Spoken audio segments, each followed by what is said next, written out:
Welcome, y'all.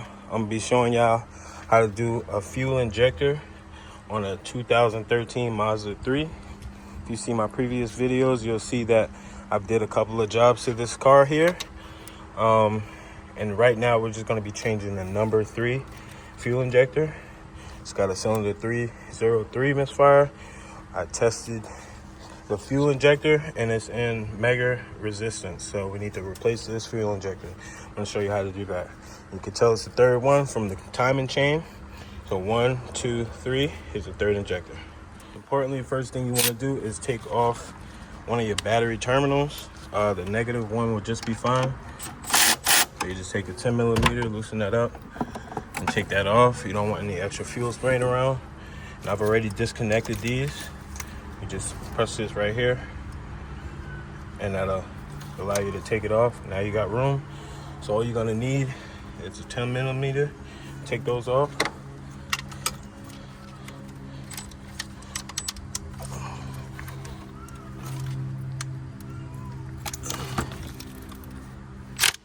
It's a little tight.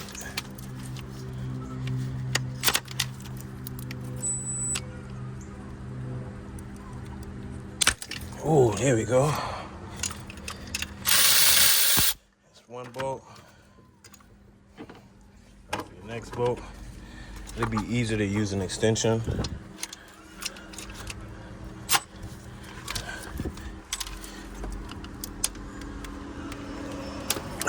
Loosen that up. Take the other 10 millimeter bolt out. Now if you just unplug your battery, you may get some fuel spraying, which is fine. But typically you just want to let it sit for like 5 minutes after you take off the battery. And just pull this up. Sometimes you might need a screwdriver. But this is just enough. So you just pull it out of there like that. And you see this clip here. You got to take this clip off, and then you can pull this number 3 injector out. But you can see versus the rest of them how it's got that gunk on there, which is not good. I've already took it partially off. You just take your screwdriver in between there and pry on the other side, and then you just pull it out. So we got a little fuel drippage, but that's fine. Make sure to check on your new O-rings, make sure they're not broken, and install it the same way. Now you just take that clip off of that old fuel injector, and you want to take that clip and put it right on there where you see the little notch. Push it on there like so.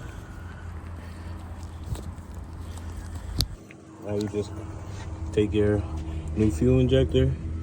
It's good to grease up the O-rings too, so it slides in there easy. But all you do is push it in there, and the new clips will lock into place.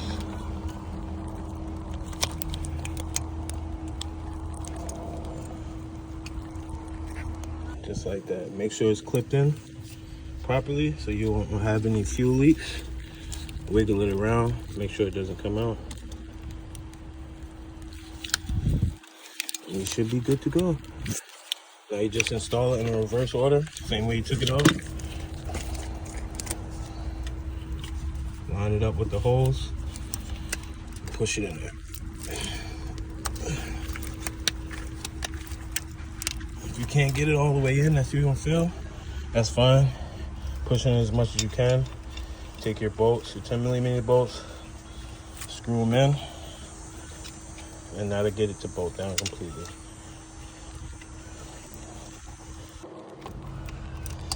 Screw your bolts in. Now plug in your electrical connectors. You're back in the game. Just like that, and you're finished. Simple jobs, man. Why get somebody to pay? Why pay somebody to do it when you can learn to do it yourself? You might as well. Plug up back your negative terminal, and now you're ready to start. Thank y'all for watching again. I appreciate y'all. If y'all want to learn how to fix certain things on certain cars, leave a comment down below, like, subscribe, and I'll definitely get you what you're looking for, man. Yeah, take care. All right. Now, it may take a while for it to start up when you just change anything fuel related, so be patient. But we started up right away. Checking the light is gone. Problem fixed. Stay tuned, y'all.